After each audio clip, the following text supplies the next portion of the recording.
Oke, saya berbincang-bincang sedikit tentang apa sih gizi inspirasi itu. Gizi inspirasi itu adalah satu komunitas yang dimana dengan tujuan kita membentuk komunitas ini adalah memberikan edukasi kepada masyarakat tentang gizi ya, tentang gizi tentunya dalam ruang lingkup gizi masyarakat, gizi klinik dan juga gizi olahraga. Dan pada hari ini kami mengundang Pak Ade Rai ya, pasti teman-teman semua pasti mengenal beliau. Iya, tunggu ya bentar ya, ini lagi ada 4 menit. Mungkin Pak Ade di sana masih siap-siap. Oke teman-teman, kita coba lagi ya. Aduh, Bapak Ade.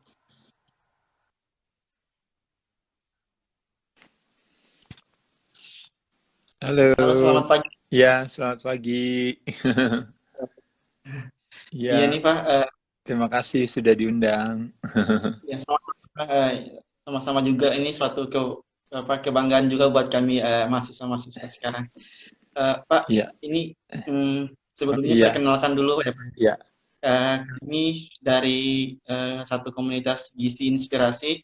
Di sini kami oh iya, iya, dengan niat yang baik memberikan edukasi kepada masyarakat, khususnya masyarakat Indonesia dengan ruang lingkup masih dalam gizi masyarakat, kemudian kita gizi klinik juga dan gizi olahraga, di mana kita oh iya, bagus sekali. terdiri dari teman-teman yang memiliki bidang keahliannya, mulai dari gizi masyarakat dan gizi klinik. Dan pada hari ini kami senang sekali Pak bisa sharing langsung dengan seorang legendaris saya. Ya, uh, Makasih. ya, sama Pak. Saya Oke, dengan Mas ini siapa bicaranya? Mas Fahmi, Saya dengan Mas Fahmil. Mas Saya Fahmi, dari, Fahmi ya? Ya? iya, iya, iya, benar-benar. Saya dari Maluku Utara Ternate, Pak. Oh iya, wah iya, iya, iya, dari Ternate ya.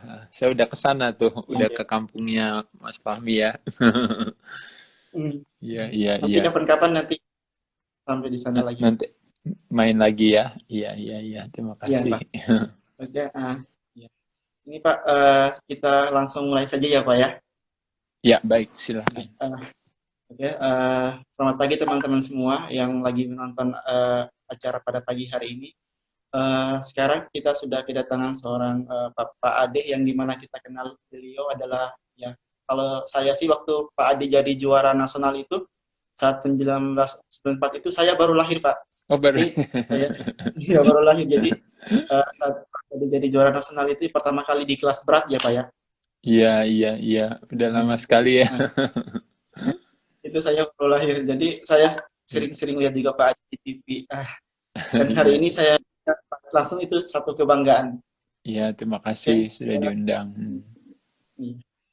Ya, teman-teman semua, hari ini kita berbicara tentang tentang tema di mana esensi sehat, diet dan olahraga.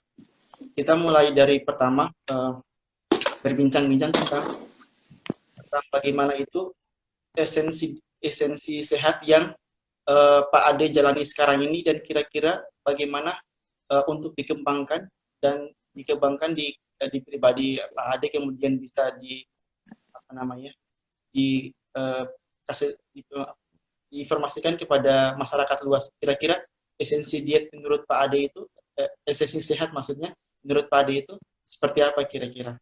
Ya, saya membuat sebuah penyederhanaan saja ya. Mungkin karena kalau kita berbicara definisi daripada sehat itu kan kita bisa tergantung daripada referensinya seperti apa ya.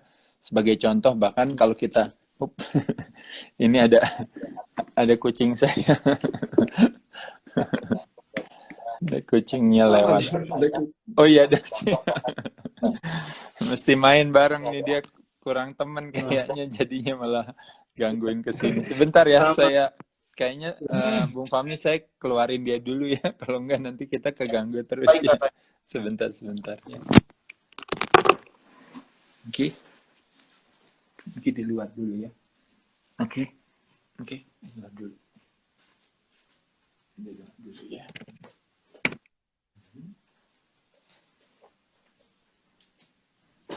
Oke teman-teman semua, nanti tinggal siapkan pertanyaannya ya di kolom komentar. Nanti saya akan bacakan dengan teman-teman semua. Ternyata Pak Ade juga punya kucing. Sama saya juga ada kucing. Ya, sudah aman. Baik. Udah kedengeran, Bung Fahmi? Pak, sudah. Ya, Udah denger ya? jelas. Ya, jelas. Baik. Jadi mungkin kalau kita berbicara ya dari institusi dunia dikatakan sehat itu bukan cuma fisiknya juga tapi juga mental juga sosial juga ekonomi kan gitu ya katanya ya. Kalau secara umum sehat kalau menurut saya sederhana kalau kita berbicara itu yaitu adalah kemampuan kita menciptakan kesenangan pada tubuh kita. Nah dalam hal ini tubuh itu bisa berupa kita berbicara tentang sel, berbicara organ, berbicara banyak hal. Jadi kemampuan kita menciptakan kesenangan kepada mereka tersebut gitu karena kembali lagi tubuh kita adalah alam terdekat yang memang kita tinggali kan gitu ya jadi membayangkan kalau seandainya kita tidak punya kemampuan menciptakan kesenangan yang terjadi memang saat ini adalah kita pikir kita memberikan kesenangan tapi yang terjadi sebenarnya kalau organ tubuh kita atau sel kita bisa bicara mungkin dia akan merasa kok tersiksa gitu ya dengan pola perilaku manusia yang selama ini terjadi gitu ya. Karena kalau kita lihat dari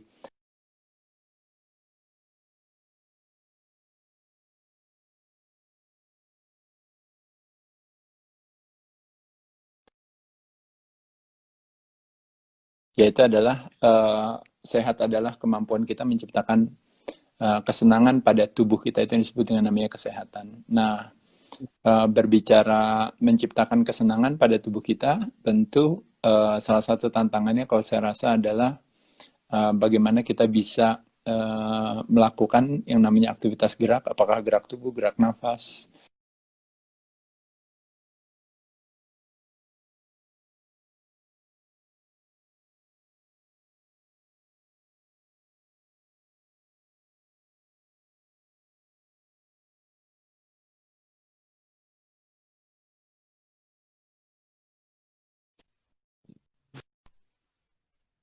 dengan segala hal termasuk dalam kehidupan kita hari ini termasuk juga dalam situasi hari ini sebenarnya ya ketika banyak patogen banyak berbagai hal gitu yang menyerang tubuh manusia tapi kalau kita punya ada istilah yang mengatakan apa yang kita fokuskan di sana tenaga kita tersalurkan maka ketimbang daripada berfokus kepada kesakitan kenapa nggak kita berfokus kepada kecerdasan tubuh manusia gitu nah makanya kenapa disitulah saya yakin juga teman-teman belajar tentang gizi dan sebagainya itu juga karena teman-teman juga punya satu keingintahuan untuk bilang bahwa sebenarnya apa sih gitu karena sangat tidak menyenangkan ketika jawaban daripada sebuah kesehatan itu adalah sebuah ketergantungan gitu tapi dengan kita paham tentang pemahaman tentang tubuh nah pada saat itu kita bisa mencari satu jalan lain yang jauh lebih baik, jauh lebih aman, dan jauh lebih menyehatkan. Yaitu adalah dengan belajar tentang apa yang bisa kita masukkan ke dalam mulut kita ya. Makanya kenapa di sini ada gizi inspirasi. Saya rasa itu satu hal yang sangat baik ya. Karena nggak mau terakhirnya belajar tentang gizi, tapi terakhirnya jawabannya adalah di di alat atau sesuatu di luar nanti yang akan menyelamatkan kesehatan kita. Saya rasa bukan hal yang bijaksana. Ya betul sekali. Oke teman-teman semua. Jadi bahwa sehat itu adalah di mana kita menyenangkan diri kita dengan melihat kondisi-kondisi karena sering kita dengar kita itu lebih mengetahui diri kita sendiri ya karena saya pernah mendengar itu kita adalah dokter bagi diri kita sendiri gitu. Jadi dengan dengan konsep kita memahami diri esensi diri kita sendiri itu justru lebih kita lebih mengetahui oh ini kalau kita makan seperti ini nanti jadinya seperti ini ya itu kan proses dari awalnya pemahaman dulu ya Pak Ade. Jadi betul kira-kira ketika kita memberikan pemahaman kepada teman-teman semua itu berawal seperti apa sih kalau menurut Pak Ade masyarakat itu berawalnya? Iya, jadi saya rasa mungkin tadi ya kalau kita mau melanjutkan lagi daripada cerita tentang pemahaman ini sendiri ya. Jadi tepat sekali tadi kalau dikatakan adalah bahwa tubuh kita itu adalah sebenarnya apotek yang sesungguhnya gitu ya, nggak perlu cari kemana-mana. Sebenarnya tubuhnya dia akan membuat satu kecerdasan sendiri dengan berusaha beradaptasi dengan segala situasi, dengan segala kondisi gitu. Tapi karena kita tidak terbiasa dengan hal tersebut dan kita justru kebalikannya, kembali lagi memang faktor lingkungan, budaya itu memang juga sangat berpengaruh ya. Salah satunya mungkin yang paling sering kita dengar itu adalah ada sebuah definisi sehat yang mengatakan bahwa kalau sehat itu rajin makan obat gitu ya misalnya gitu ya. Nah, jadi Iya, iya. bisa membayangkan kalau kita punya pemahaman seperti itu, bukannya salah obatnya, sama sekali tidak salah gitu. Yang salah itu adalah menyalahgunakan obat gitu ya, bukan membenar gunakan obat gitu ya. Jadi ada satu kondisi di mana memang tubuh memang mungkin membutuhkan pengobatan gitu ya. Tapi overall secara keseluruhan, most of the time atau istilahnya setiap saat, kebanyakan waktu itu memang tubuh tidak membutuhkan apa-apa. Yang dibutuhkan benar-benar adalah kemampuan diri sendiri gitu ya. Makanya kenapa kata alam, tubuh adalah akumulasi daripada alam yang kita konsumsikan. Makanya kenapa dengan jalan yang alami, maka kesehatan itu akan sinergis gitu adanya gitu. Tapi dengan jalan yang tidak alami, padahal tubuh kita adalah akumulasi daripada alam, maka yang terjadi adalah kesakitan gitu. Nah, waktu kesakitan itu ada sebuah konsep di kepala manusia itu yang beranggapan adalah bahwa ketika kita sakit itu, ketimbang kita menyelesaikan akar permasalahan dari kenapa kita sakit, kadang kita cenderung untuk malah memanage penyakitnya gitu dan menekan gejalanya gitu. Jadi seolah-olah lebih kepada murid daripada sebuah reaksi. Mungkin kalau bahasa Indonesianya itu pendekatannya namanya kuratif, pendekatan yang sangat mahal dan susah sebenarnya gitu. Nah, pendekatan itulah yang makanya kenapa kalau di Indonesia sekarang kita punya ada satu negara memiliki itikat mulia memberikan biaya penggantian pengobatan kepada masyarakat yang melalui program jaminan kesehatan nasional kan gitu ya ceritanya. Tapi ketika pendekatannya itu lebih kepada pendekatan pengobatan atau kuratif itu, makanya kenapa biayanya begitu besar gitu ya. Dan ketika biaya yang begitu besar itulah akhirnya makanya kenapa menjadi banyak problem. Di sisi lain, sebenarnya kalau kita mau lebih cerdas, kita sebenarnya bisa melihat bahwa kenapa nggak kita rubah pola perilaku kita sehingga ketergantungan itu menjadi lebih berkurang. Dan hal itulah makanya kenapa ada istilah yang mengatakan warisan daripada pola hidup sehat itu sebenarnya kemandirian. Ketika mandiri itu sebenarnya mudah dan murah gitu. Makanya kenapa orang bilang mencari sehat pada saat dimana sehat masih kita miliki, menjadi murid daripada sebuah antisipasi itu menjadi mudah dan murah. Tapi ketika sehat sudah pergi dari kita karena ulah perilaku kita yang tidak peduli dengan kesehatan ya, makan sembarangan, mungkin teman-teman makin sebagian masih merokok, lalu juga konsumsi alkohol berlebihan, tidak olahraga, apa aja semua masuk ya lewat mulut kita tanpa kita paham tentang yang dilakukan oleh teman-teman ya dalam kalau kita berbicara teman-teman belajar tentang ilmu gizi gitu ya. Itu sesuatu yang sebenarnya luar biasa gitu ya. Yang uniknya dalam dunia kesakitan ilmu gizi justru tidak menjadi perhatian gitu. Sehingga hanya kita berfokus kepada hanya per body part-nya saja. Jadi ibaratnya sakitnya apa ya udah beresin aja itu. Sakitnya ini oh berarti mesti pakai obat itu. Sakitnya itu mesti pakai ini. Itu yang dikenal dengan pendekatan yang namanya pendekatan reduksionis gitu atau reduksi gitu. Ketika kita per body part. Padahal kalau kita balikin lagi ke institusi kesehatan dunia, definisi sehat itu kan menyeluruh. Makanya kenapa kata sehat bahasa Inggrisnya health. Health itu artinya whole. Whole itu artinya menyeluruh gitu. Menyeluruh bukan cuma badannya saja, mentalnya juga, sosialnya juga, ekonominya juga. Kenapa? Karena saling terkait gitu. Membayangkan ekonominya problem, otomatis nanti badannya juga sakit. Mentalnya juga jadi ikutan sakit gitu. Nah, sosialnya problem, hubungan interaksi antar manusia problem, nah nanti pengaruh ke mentalnya akhirnya kenanya ke badannya juga gitu dan seterusnya semua satu sama lain saling terkait bahkan ketika kita sakit ekonominya jadi terguras banyak gitu karena harus membiayai kesakitan kita gitu. Nah jadi tiga-tiganya badan mental ekonomi dan sosial itu menjadi sesuatu yang sebenarnya yang penting saling terkait gitu. Nah makanya ketika membayangkan sebuah narasi mengatasi sebuah kesakitan itu hanya dengan reduksionis gitu, hanya dengan per body part, dengan mengorbankan tiga hal yang lain gitu ya, atau aspek-aspek yang lain, Nah, pada saat itulah kita melihat kebijakan itu akan menjadi kurang bijaksana gitu loh maksudnya. Dan itulah yang terjadi hari ini ya, kalau teman-teman tahu ya gitu ya. Jadi kita sibuk sibuk bertempur melawan ketidakterjangkitan penyakit, tapi akhirnya banyak orang yang harus gugur karena penyakit-penyakit lain gitu yang disebabkan oleh mental, sosial, dan ekonomi ya. Jadi saya rasa hal itu yang harus menjadi pertimbangan kembali. Nah, jadi mungkin teman-teman di Gizi Inspirasi ini saya rasa saya salut ya sama teman-teman dan bersyukur mudah-mudahan semakin banyak komunitas yang seperti ini yang bisa mau melihat untuk bahwa kenapa nggak kita hargai ya yang namanya tubuh kita gitu ya. Kalau kita bilang saya menghargai pencipta saya, nah kenapa tidak menghargai hasil ciptaannya gitu loh. Iya. Iya, seolah-olah kita hari ini begitu lemahnya gitu ya.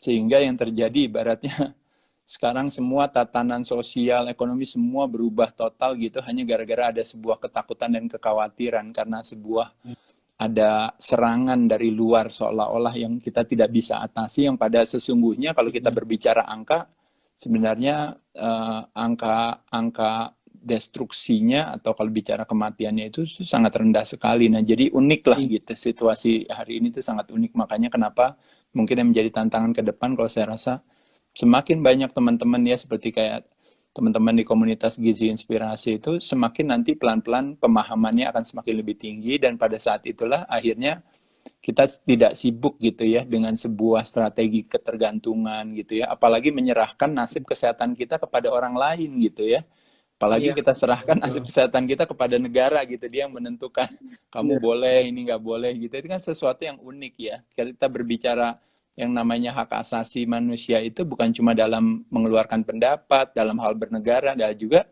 dalam hal kesehatan gitu. Kita harus hidup dengan konsekuensi kita. Kalau kita misalnya pola perilakunya tidak sehat, jangan menyalahkan negara gitu. Kalau pola perilakunya ibaratnya kita sembarangan gitu ya, tidak jaga kesehatan, kita nggak boleh menyalahkan rumah sakit, menyalahkan dokter, menyalahkan obat gitu ya. Kita harus bertanggung jawab terhadap diri kita sendiri. Nah kebetulan hari ini kita melepas tanggung jawab kita serahkan kepada negara gitu. Nah bisa bayangkan kan akhirnya ya tergantung aja terserah mau ngapain. Nah jadi hal itulah akhirnya ketika terjadi sebuah keterpaksaan dan kita kan sering lihat kan sekarang jadi akhirnya banyak konflik-konflik di jalan ribut ya antara petugas sama masyarakatnya gitu ya. Hal itulah yang justru akhirnya jadi mematahkan esensi sesungguhnya bahwa sehat adalah bersahabat dengan pertemanan hati.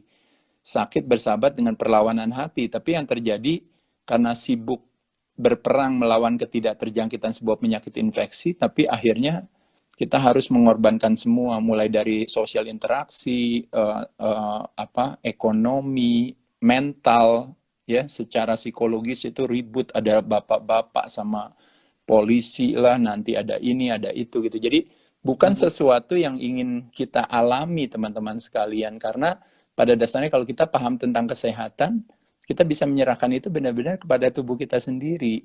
Nah, yang bisa membuat situasi ini menjadi lebih parah itu kan karena yang terjadi adalah ketika selama ini kita tidak menjaga pola perilaku sehat kita gitu. Makanya akhirnya kita berpotensi untuk akhirnya membuat sebuah histeria gitu atau overreaksi terhadap berbagai penyakit infeksi apapun yang sebenarnya dia dari dulu juga sudah datang dan kebetulan tahun ini datangnya banyak atau gimana gitu ya. Nanti tahun depan akan datang lagi dengan format yang berbeda gitu. Nah, mau membayangkan kita semua harus seperti hari ini, mau sampai kapan kita mau begini terus kan ya? Jadi bukan ide baik. Sudah saatnya nasib kesehatan kita dikembalikan kepada masing-masing individunya ya, karena itu kembali hak asasinya sendiri-sendiri ya. Jadi saya rasa mungkin itu sih. Oke Pak, ya teman-teman semua, semoga percakapan tadi itu bisa menambah pengetahuan kita tentang bagaimana esensi diet itu yang sebenarnya, esensi sehat itu yang sebenarnya maksudnya. Jadi sehat itu adalah dimana kita bisa menyenangkan tubuh kita sendiri, membuat kemandirian yang terkonsep di dalam tubuh kita sendiri. Kemudian dengan itulah secara tidak langsung kita bisa membentengi diri kita sendiri tanpa harus menyerahkan kesehatan kita kepada orang lain. Saya kira seperti itu. Kemudian sekarang kita masuk ke konsep diet, Pak. Kira-kira diet itu menurut Pak Ade itu seperti apa sih diet untuk seperti Pak Ade jalankan sekarang, kemudian mungkin menurut Pak Ade esensi diet yang sebenarnya itu kira-kira seperti apa, Pak? Ya, jadi kembali lagi kalau kita berbicara diet itu sebenarnya pengaturan pola makan. Kenapa kita mau mengatur makanan kita? Karena tubuh kita adalah akumulasi daripada makanan yang kita konsumsikan. Nah, makanya kenapa kadang-kadang tendensi atau perilaku kita, apakah dalam berpikir, apakah dalam berperilaku, dalam bergerak, itu kadang-kadang dipengaruhi oleh apa yang kita masukkan ke dalam mulut kita. Nah, makanya kenapa menyenangkan sama halnya juga dengan keuangan yang kita atur, sama halnya juga dengan makanan yang kita konsumsikan. Jadi mengatur pola makan kita. Nah, saya membuat satu penyederhanaan daripada pengaturan pola makan. Nanti kalau siasat teman-teman bisa berbeda-beda ya. Itu makanya kenapa ada pendekatan diet ini, pendekatan diet itu. Tapi kalau secara umum kita berbicara apa yang kita masukkan ke dalam mulut kita, kita harus memahami ada yang namanya 4 aspek. Yang pertama adalah sumber apa yang kita masukkan atau jenis makanan apa yang kita masukkan. Yang kedua adalah bagaimana penyajian kita dalam makanan tersebut untuk akhirnya nanti kita konsumsikan. Yang kedua penyajian. Yang ketiga adalah yang disebut yang namanya frekuensi. Nah, frekuensi kapan kita makan, jaraknya, durasinya, dan sebagainya gitu ya. Jadwalnya gitu ya. Nah, itu menjadi salah satu aspek yang juga kita mesti pertimbangkan dalam hal kita makanan. Dan yang terakhir baru kita berbicara yang namanya jumlah atau kalori atau dosis gitu ya. Yang tentunya semua tergantung daripada masing-masing orang. Makanya kenapa kalau kita berbicara makanan, sekali lagi teman-teman bisa lihat ya, bahwa ketika ada seseorang ingin mau menurunkan berat badan, ada yang ingin menaikkan berat badan, ada yang ingin menurunkan kadar lemak, ada yang ingin menaikkan massa otot dan sebagainya, pendekatan daripada dunia nutrisi gitu ya. Sebenarnya sama kayak pendekatan dunia medis juga. Pendekatannya itu adalah bukan pendekatan yang sifatnya one size fits all. Artinya bahwa satu resep buat semuanya gitu. Tapi yang harus kita lakukan sesungguhnya adalah pendekatannya justru adalah presisi dan personalize gitu. Jadi masing-masing orang pasti berbeda gitu. Nah, makanya unik ketika tadi saya katakan nasib kesehatan kita serahkan kepada yang berwenang. Nanti dia akan mengambil satu kebijakan yang one size fits all gitu. Orang di atas umur 50 tahun nggak boleh ini gitu. Orang yang di bawah 50 tahun baru boleh itu gitu. Tanpa mau melihat masing-masing sebenarnya profilnya sangat berbeda-beda gitu. Jadi nanti akan menjadi sebuah keunikan gitu daripada policy tersebut ketika nanti diaplikasikan gitu ya. Karena akan pasti nanti akan terjadi resistensi dan sebagainya. Nah, karena pendekatannya adalah one size fits all, bukan pendekatannya precision and personalized gitu. Nah, jadi sekali lagi, diet menurut saya ada 4 aspek tersebut. Nah, dari situlah baru nanti kita bisa explore. Dalam arti misalnya, memilih sumber-sumber itu maksudnya apa? Ya, kalau membuat satu penyederhanaan, saya mengatakan sumber yang terbaik itu adalah yang alami. Yang bentuknya masih menyerupai aslinya, dan tentunya kita bisa mengkonsumsikannya sesuai dengan apa adanya gitu. Nah, itu kalau menurut saya kalau berbicara yang namanya sumber yang baik.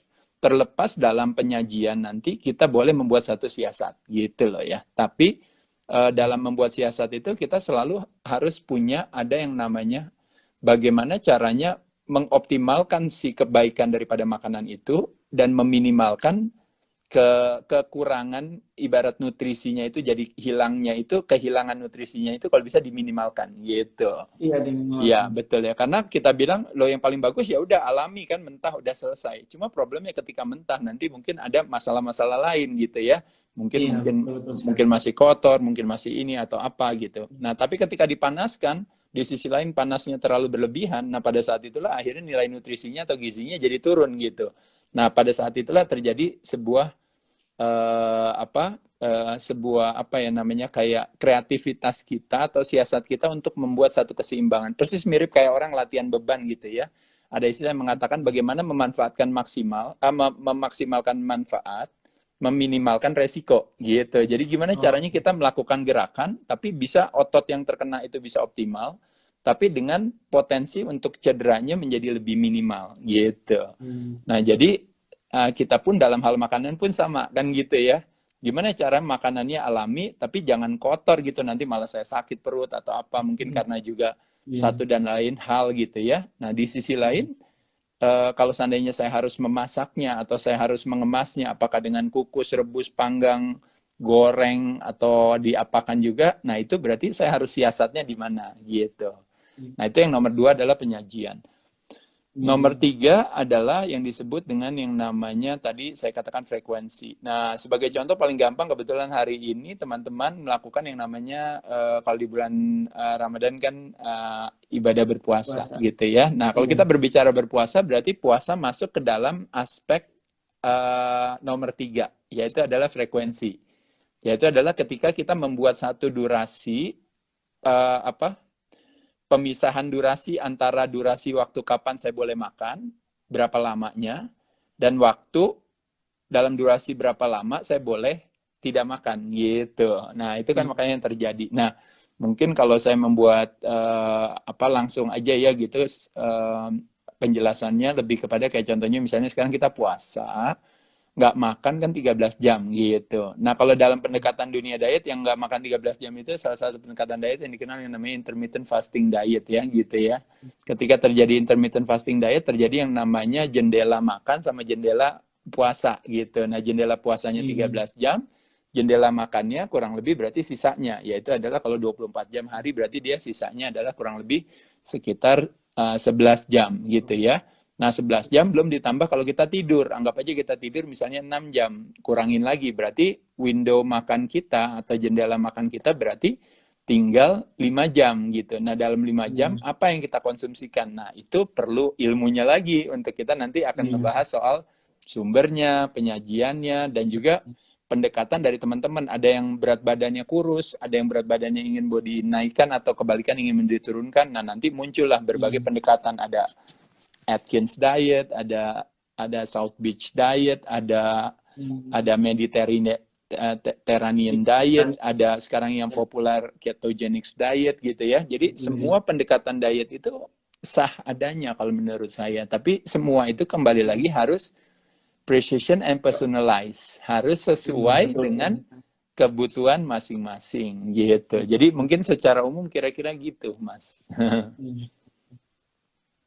Kalau kira-kira nih Pak, nanti mungkin 10-15 menit itu untuk membacakan pertanyaan-pertanyaan ya Pak ya. Iya, boleh. Jadi sekarang kita ingin pada esensi olahraganya Pak. Jadi dari pendekatan sehat itu kan, kita kan harus menjaga gimana kita harus pola makan yang baik, kemudian olahraga yang baik juga seperti apa. Nah, kemudian hasilnya adalah kesehatan itu sendiri.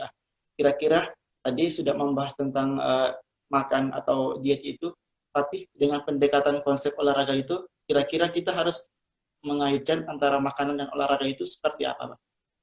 Ya, saya rasa sebenarnya itu sama juga ya. Jadi itu kalau membayangkan kita berkelahi itu kadang kita menggunakan tangan, kadang menggunakan siku, kadang menggunakan lutut, juga kadang menggunakan kaki gitu ya. Bahkan kepala pun juga kita pakai gitu ya untuk membela diri kita. Nah, jadi sesungguhnya kayak kita berbicara dalam hal kesehatan itu melibatkan kan banyak hal, mulai dari pola gerak, apakah gerak tubuh maupun gerak nafas, pola pikir juga bisa mempengaruhi ke tubuh juga, lalu pola makan kan juga, dan juga pola istirahat gitu ya. Jadi saya rasa itu saling terkait gitu lah. Makanya kenapa healthy, health, whole, overall gitu ya, artinya menyeluruh gitu ya. Makanya holistik disebutnya holistik itu karena itu. Jadi bukan pendekatannya parsial gitu atau reduksi, tapi pendekatannya ada holistik.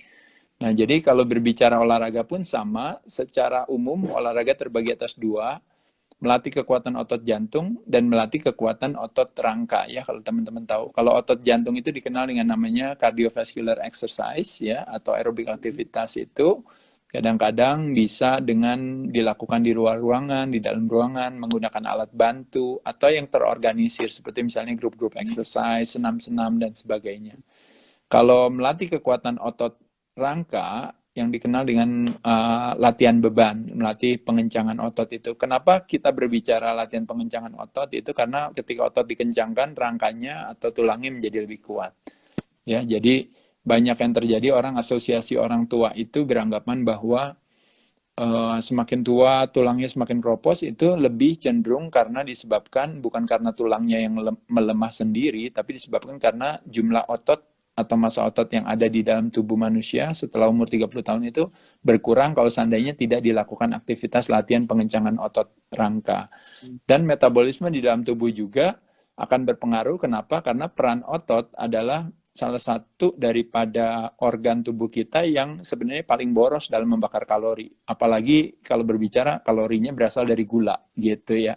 Makanya kenapa otot juga disebut sebagai tangki gula. Otot juga disebut sebagai alat pembakar gula. Nah, karena makanya kenapa kebutuhan kita untuk melatih kekuatan otot rangka kita, gitu. Nah, jadi teman-teman bisa lihat kombinasi tersebut, teman-teman misalnya, oh saya senang bulu tangkis, saya senang apa, itu masuknya ke dalam cardiovascular exercise yang dilakukan bersama-sama, itu biasanya masuk dalam olahraga permainan dan sebagainya. Oh saya senang lari, jalan kaki, oh itu masuk dalam cardiovascular exercise yang dilakukan kalau di dalam ruangan dengan alat bantu, kalau di luar ruangan mungkin dengan ya walking, hiking, ya jogging biasa, itu juga bisa gitu, dan sebagainya ya. Jadi saya rasa pada dasarnya olahraga adalah salah satu daripada kegiatan atau investasi yang kita lakukan untuk pada akhirnya nanti konsekuensinya apakah sehat atau sakit nanti yang akan kita dapatkan gitu. Nah, jadi sekali lagi teman-teman sekalian, ingin yang saya berulang-ulang kali katakan adalah bahwa warisan pola hidup sehat itu kemandirian. Artinya apa? Artinya nasib kesehatan kita ada di tangan kita sendiri, bukan di tangan orang lain. Nah, makanya kenapa kadang-kadang kalau kita senang menyalahkan kesakitan kita itu karena satu dan lain hal, apakah misalnya karena kuman gitu ya, oh yang salah berarti kuman. Tapi kamu masih ngerokok, iya ngerokok mah jalan terus. Kamu masih olahraga gak? Oh enggak, saya emang gak suka olahraga. Oh kamu makan apa aja? Oh ya semua makanan saya masukin. Loh kan kamu jadi sakit dong gara-gara perilaku itu. Oh bukan karena perilaku saya sakit.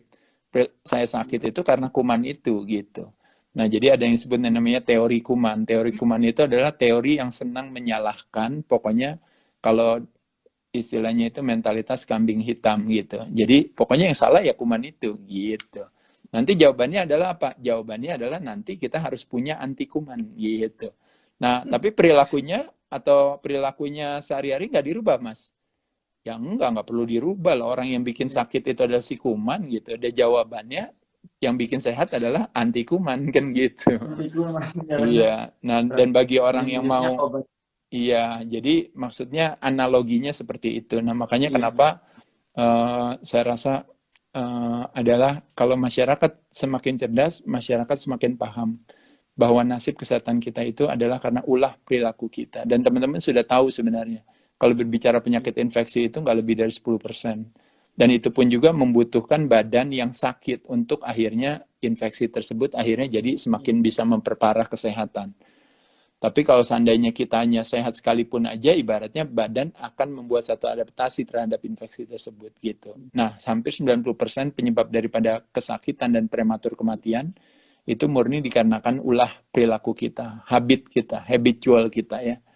Habitual genetics katanya orang bilang. Jadi genetik bukan karena orang tua, tapi genetik karena perilaku lingkungan kita, termasuk orang tua kita, keluarga kita, mungkin dari keluarga yang nggak pernah mengajarkan kita untuk olahraga, untuk ngatur pola makan dan sebagainya, akhirnya menjadi sebuah budaya seolah-olah ya saya gemuk karena orang tua saya gemuk, bapak saya gemuk gitu dan sebagainya ya, seolah-olah kegemukan saya itu disebabkan karena orang tua saya gitu. Tapi pada kenyataannya sesungguhnya kadang-kadang kegemukan kita justru murni disebabkan karena ulah perilaku kita sendiri yang tidak sengaja memang sudah menjadi budaya daripada keluarga kita begitu. Oke, terima kasih Pak Adi ya, udah teman-teman semua, itulah penjelasan yang singkat menurut saya udah sangat cukup untuk penjelasannya. Sekarang kita tanya jawab ya. Baik. Ya, tanya jawab. Ada beberapa pertanyaan. Boleh silakan. Dari Sultanas ya, bertanya Pak, itu setiap habis olahraga selalu minum air hangat dicampur perasan jeruk nipis. Gimana itu Pak? Kira-kira. Boleh, bagus. Bangun tidur minum itu juga lebih bagus lagi. Bagus sekali, bagus. Berarti itu bagus ya teman yang tadi bertanya. Bagus sekali. Hubungannya dengan digestive system biasanya. Terus ada pertanyaan lagi nih. Bagaimana tipsnya agar terus konsisten menjalankan pola hidup sehat seperti olahraga yang rutin, karena seringkali sangat semangat awal-awalnya, terus tiba-tibanya itu tidak konsisten. Kira-kira membangun itu seperti apa, Pak? Ya, hanya butuh pemahaman saja sih ya. Kalau kita tanya, sudah berapa puluh tahun kita sikat gigi? Sudah berapa puluh tahun kita sholat? Sudah berapa puluh tahun kita mandi gitu ya? Kan kok Ya, bisa sampai konsisten dan sedisiplin itu? Jawabannya adalah karena memang pemahaman paham ya. saya, ya kesadaran saya Iya. tentang kebersihan itu tinggi gitu. Sehingga jadi saya lakukan dengan senang hati, bukan sebagai sebuah keterpaksaan, dan itu adalah bagian daripada hidup kita. Jadi bayangkan kalau nanti membayangkan olahraga itu adalah memandikan organ tubuh kita gitu. Kalau mandi atau keramas atau sikat gigi kan membersihkan badan luar. Nah, kalau olahraga membersihkan badan dalam. Nah, badan dalam yang bersih biasanya luarnya ikutan bersih gitu. Tapi kalau yang dibersihinnya luarnya terus, nah Dalamnya, dalamnya kotor, nanti akhirnya membusuk ya, dan ketika membusuk iya akhirnya betul. pada saat itulah makanya kenapa terjadilah berbagai seperti yang hari ini ya, kesakitan dan sebagainya. Sehingga jadi otomatis cuma nanti yang kita salahin kumannya lagi ya. Iya betul. Oke Pak, ini ada lagi pertanyaan. Sekarang saya lagi di luar negeri Pak. Iya, iya. Terus eh, dan di sini lagi musim panas. Kira-kira workout seperti apa yang bisa dilakukan? Kemudian makanannya seperti apa? Ya, saya rasa sebenarnya justru tidak tergantung musimnya ya, semua juga pasti akan sama aja ya. Kalau workout itu kembali lagi, misalnya melatih kekuatan otot rangka, lalu melatih Hmm, cardio exercise, kekuatan otot jantung. Apalagi musim panas sekarang ini menyenangkan dong, berarti kena sama sinar matahari gitu ya. Salah satu matahari. cara kita mengaktifasi vitamin D gitu ya, yang sebenarnya kekurangan vitamin D adalah salah satu penyebab daripada terjadinya Menurunnya. kesakitan yang besar ya, atau imun sistem Iya. yang menurun gitu ya. Nah, jadi bukankah menyenangkan gitu melakukan aktivitas tersebut. Jadi saya rasa jenis latihannya seperti apa ya, kombinasi itu ya. Nah, nanti detailnya kita bisa jelaskan lagi ya, mau latihannya mau apa, dada, mau latihan chest, mau latihan back, atau total body workout, kombinasi resistance training tutup dengan cardio exercise gitu. Kardionya tergantung daripada badan kita. Kalau badan kita kadar lemaknya tinggi, ya mungkin durasinya bisa lebih panjang, tapi intensitasnya lebih rendah gitu. Dan selanjutnya gitu. Ada juga, eh, adakah batasan umur untuk mengeksplor masa otot tubuh gitu Pak? Terus menaikkan berat badan dan menurunkan berat badan. Apakah ada batasan Kalau umur? kalau tantangannya bagi orang yang lebih tua di umur 30 tahun ke atas sama di bawah 30 tahun ke atas, tentu memang yang 30 tahun ke atas pasti akan memiliki tantangan yang lebih besar karena secara Hmm, hormonal kan produksinya juga berkurang gitu ya. Tapi iya. kalau ditanya misalnya eh, sebagai sebagai sebuah batasan yang kita tidak bisa lalui, saya rasa tidak juga gitu ya. Jadi jawabannya tentu tidak ada batasan. Oke, ini juga Pak ada pertanyaan. Nah, idealnya berolahraga itu kan dimulai dari pemanasan, kemudian inti pendinginan. Jika sudah merasa lelah di tahap inti, apakah boleh langsung istirahat tanpa melakukan tahap pendinginan gitu Pak? Kalau saya rasa tergantung jenis olahraganya ya. Tapi kalau secara umum, kalau misalnya kayak fitness apa gitu, nggak ada masalah sih saya pikir ya. Karena kita juga harus mendengar tubuh kita dalam arti, sebenarnya kalau dilakukan pendinginan itu kan sebenarnya hanya sebuah terminologi yang kita pakai. Pada kenyataannya sebenarnya kita hanya mau bermaksud adalah maksudnya biar naiknya bertahap, turunnya bertahap gitu aja maksudnya.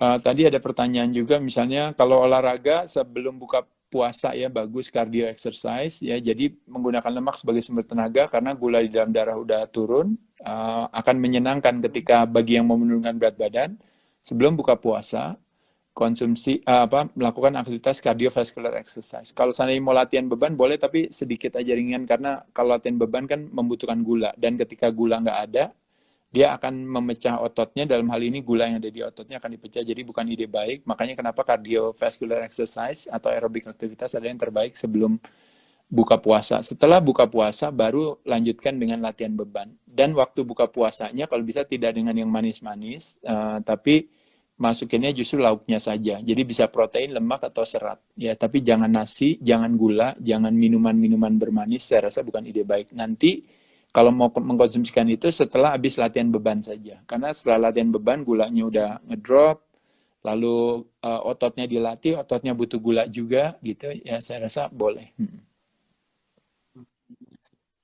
Ya, teman-teman, semoga apa nama penjelasan dari Pak Ade tadi bisa bermanfaat, bisa menambah pemahaman kita sehingga kita bisa yang pertama bisa mengetahui tentang esensi seperti apa, kemudian diet seperti apa dan olahraga itu seperti apa. Dan kira-kira tadi penjelasannya cukup apa kompleks, sudah ada keterkaitannya satu sama satu dengan yang lain.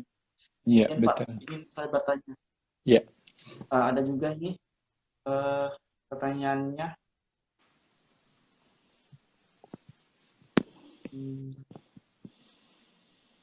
ketika badan sakit setelah olahraga dengan intensitas tinggi, kita dianjurkan untuk istirahat. Namun beberapa hari badan kita terasa sakit dan keinginan olahraga berkurang. Apakah boleh berolahraga walaupun dalam keadaan kurang nyaman? Gitu. Iya, iya. Jadi sekali lagi mungkin tantangannya adalah bukan menjadi murid daripada sebuah reaksi dengan kira-kira bilang bahwa saya mesti ngelakuin apa dong kalau sudah begitu gitu ya. Ya kalau sakit ya memang mesti istirahat gitu ya. Tapi yang bisa kita lakukan pembelajarannya adalah setiap melakukan sesuatu yang baru, biarkan badan untuk membuat sebuah adaptasi. Jadi prosesnya itu kita nikmati. Makanya kenapa kalau mau memulai, mulailah secara bertahap gitu ya. Nanti pelan-pelan, makin lama tingkatkan. Karena semakin intensitas semakin tinggi atau semangatnya semakin menggebu-gebu, nanti efek jeraknya semakin besar. Makanya kenapa tadi ketika udah lama nggak latihan, sekali latihan kan memaksakan diri. Nah, kelar latihan, badannya sakit semua. Nah, ketika sakit semua, akhirnya dijadikan sebagai alasan cerdas untuk bilang, tuh badan saya sakit, saya udah nggak mau latihan lagi, saya jerak gitu, saya kapok. Nah, jadi biasanya kondisi itu berulang terus dan berlaku bagi semua orang seperti itu gitu ya. Jadi giliran latihan semangat, tapi pada saat badannya sakit habis itu langsung mundur gitu ya. Nah, jadi kalau menurut saya lebih baik lakukan secara bertahap, pelan-pelan semuanya. Nanti akan jauh lebih menyenangkan gitu. Karena kesuksesan itu terjadi pada saat dimana kita melakukan secara reguler ya, secara teratur. Bukannya hari ini mau dihabisin sebanyak-banyaknya buat nanti seminggu depan lagi deh saya baru latihan lagi. Jadi sama aja biasa orang mandi kadang-kadang 5 menit, 10 menit, 20 menit. Ya udah deh saya mandi 2 jam lah. Nah, nanti habis itu saya baru mandi lagi nanti aja, nanti minggu depan gitu ya. Paham ya teman-teman ya? Mau mandi 2 Iya, jam sama mandi setengah jam atau 10 menit sama saja gitu ya. Jadi tetap aja nanti sorenya atau besoknya udah harus mandi lagi gitu. Jadi lebih baik mandinya yang bertahap gitu atau olahraganya yang bertahap. ya, terima kasih Pak. Kayaknya ini sudah jam 10 lewat 48 Pak, masih ada 10 Iya, menit lagi kira-kira. iya, iya. Nah, ini Pak, saya dari pribadi ingin bertanya, Oh kan iya, baik. sekarang nih Pak, saya lagi kuliah ambil gizi nih Pak. Nah, Iya, iya. dan sekarang saya mengembangkan gimana olahraga dengan gizi itu biar apa nama, lebih bagus gitu. Saya ingin belajar kira-kira ada satu pelatihan untuk saya gitu Pak di tempat Bapak untuk saya gitu. Iya, iya, iya, iya. Sebenarnya belajar bisa di mana saja ya, teman-teman. Jangan salah ya. Termasuk juga teman-teman yang mungkin kuliah gizi dan sebagainya. Saya rasa banyak tempat. Di sisi lain juga banyak sertifikasi-sertifikasi trainer dan sebagainya. Termasuk salah satunya mungkin juga di institusi kesehatan kami gitu ya, di Rai Institute namanya ya. Nah, mungkin dalam situasi kondisi sekarang ini yang terjadi, mungkin kita juga sudah berpikir ya untuk bagaimana membuat satu konsep pelatihan secara online gitu ya. Kita lagi mau coba sistemnya seperti apa. Nah, nanti mudah-mudahan teman-teman juga bisa berpartisipasi ya. Kita bisa fokus lebih ke nutrisinya, nanti ada yang fokus lebih ke latihannya.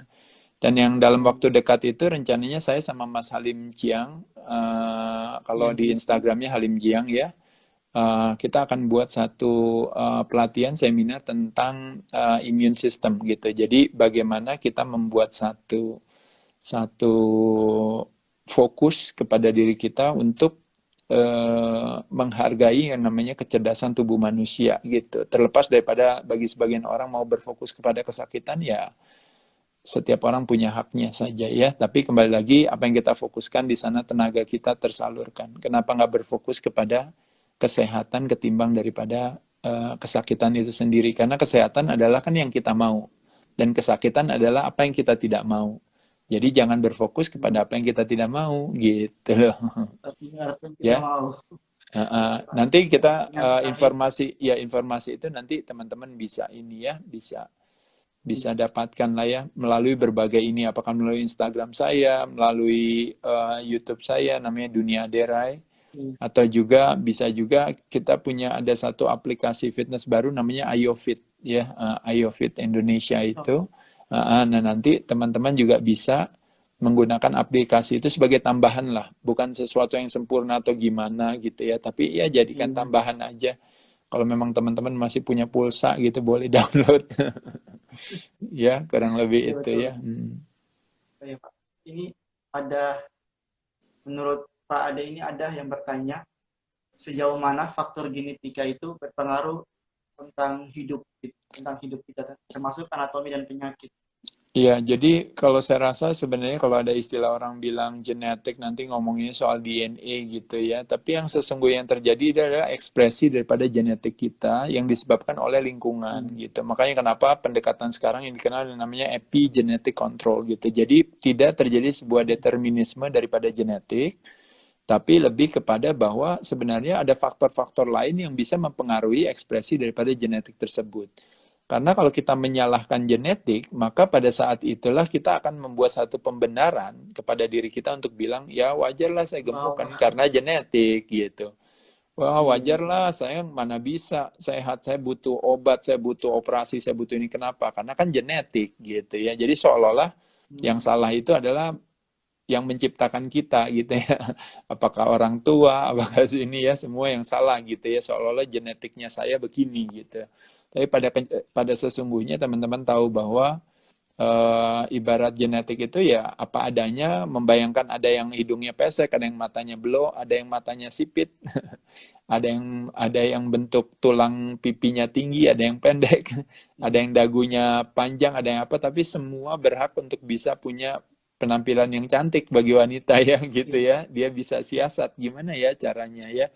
Yang pesek pun jadi manis, yang mancung pun juga jadi manis, yang belok pun juga jadi cantik, yang sipit pun juga jadi cantik gitu ya. Karena apa? Karena kita tidak rely atau menyalahkan blame genetik kita, tapi kita membuat sebuah siasat dengan apapun yang kita punya, kita bisa cantik. Bahkan teman-teman bisa cantik dengan perilaku, bahkan ya meskipun bentuknya biasa, tapi karena perilaku, tutur kata, mungkin pembawaannya teman-teman yang baik, akhirnya orang bilang, ih itu orang keren ya gitu, itu orang cantik ya, atau manis ya, Iya. tanpa orang bisa melihat, kok padahal fisiknya biasa aja ya kayaknya gitu ya. Jadi saya rasa begitupun juga dengan tubuh kita ya, jadi sama sekali faktor genetik nggak boleh dijadikan sebagai sebuah pembenaran untuk akhirnya kita mempertahankan yang namanya kesakitan kita gitu, bukan ide baik.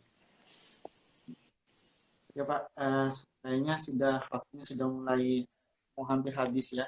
Jadi Ya, teman-teman semua, saya ingin menyimpulkan sedikit ya. Jadi di mana esensi sehat itu yang pertama kita memberikan kesenangan terhadap tubuh kita dan membentuk kemandirian dan mengubah perilaku.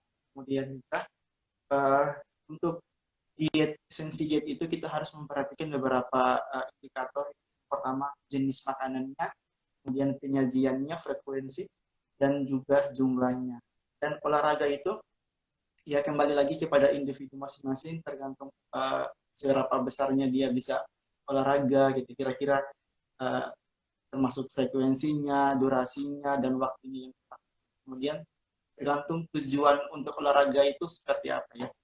Oke Pak, kira-kira untuk pesan terakhir nih, saya pernah mendengar uh, salah satu quote dari Bapak itu, sehat sehat itu bukan tujuan, tapi sehat itu adalah syarat. Kira-kira penjelasannya seperti apa? Biar untuk penutupan. Iya, betul. Jadi sekali lagi, kualitas diri kita seberapa besar kan kebermanfaatan kita pada diri kita dan orang lain kan gitu ya. Heeh. Nah, untuk kita bisa bermanfaat bagi orang lain berarti syaratnya harus sehat gitu. Jadi sehat itu bukan sebuah hobi yang mau kita ambil atau bukan, oh saya nggak suka sehat, oh yang suka tuh adik saya yang suka sehat, kalau saya mah nggak suka sehat gitu ya. Jadi Hmm, sehat itu bukan masalah suka tidak suka, tapi sehat itu adalah sebuah syarat aja. Kayak bersih, bersih adalah sebuah syarat. Mau makan, tangannya harus bersih, yaitu syarat aja bukan tujuan gitu. hmm, Mau sholat, syaratnya harus wudhu dulu, harus bersih. Berarti iya, ya tujuannya supaya biar mendapatkan kenyamanan pada saat kita bersembahyang, berdoa, atau bersolat dan sebagainya adalah sebuah syarat. Nah, begitupun juga dengan sehat. Sehat adalah sebuah syarat. Teman-teman kan mau kerja, mau mau main gitu. Bahkan mau menikmati es krim aja. Syaratnya harus sehat gitu. Karena kalau nggak sehat nanti yang disalahin es krimnya ini kok nggak enak es krimnya gitu ya. iya. Jadi saya rasa sehat adalah sebuah syarat bukan tujuan begitu. Ya, terima kasih Pak. Thank you, terima kasih buat teman-teman sekalian. Terima kasih buat Ya, komunitas Gizi Inspirasi. Nanti ya, pembicaraan kita ini nanti direkam ya, diiniin nanti bisa ya, disebarkan banyak orang. Kalau bisa ditaruh di iya, YouTube juga bagus juga, jadi bisa iya. menambah wawasan kepada orang lain untuk juga bisa ikut belajar bersama kita. Bagi mungkin karena kan Baik. banyak yang belum sempat mendengarkan gitu. Hmm, iya, iya. Oke, okay. Ya, Pak. Terima Thank kasih banyak Pak you, untuk makasih. ya. Nah, Bye, thank you. sampai jumpa.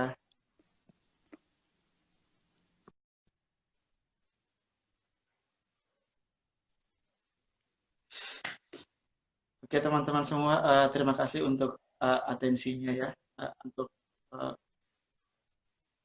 apa nama setelah mendengarkan kita pada pagi hari ini bersama dengan Pak Adirai, semoga apa yang diberikan tadi oleh Bapak Adirai bisa menambah wawasan kita, bisa menambah wawasan kita mulai dari konsep esensi sehat itu seperti apa, esensi diet itu seperti apa, dan esensi olahraga itu seperti apa. Jadi intinya kita adalah bagaimana membentuk pertahanan tubuh kita sendiri dan jangan menyerahkan kita kepada orang lain. Artinya sehat itu adalah tanggung jawab kita, bukan tanggung jawab seperti yang sekarang kita alami. Oke, karena lebihnya saya mohon maaf. Kami dari Gizi Inspirasi mohon undur diri ya dari ruang penglihatan teman-teman semua. Semoga apa yang kita sampaikan tadi bisa bermanfaat, bisa menambah wawasan teman-teman. Saya Fahmi Usman. Mohon maaf segala kekurangan. Segala sesuatunya itu kesalahan itu datang dari saya dan kebenaran yang datang dari Allah Subhanahu wa taala. Sahabat-sahabat inspirasi semuanya, terima kasih dan sampai jumpa lagi nanti di lain waktu dengan materi-materi yang baik dan yang populer persiapan untuk teman-teman semua. Stay health, selalu di rumah aja, jaga jarak, selalu cuci tangan, dan selalu olahraga dan konsumsi makanan yang bergizi dan berimbang. Oke, bye-bye. Assalamualaikum warahmatullahi wabarakatuh.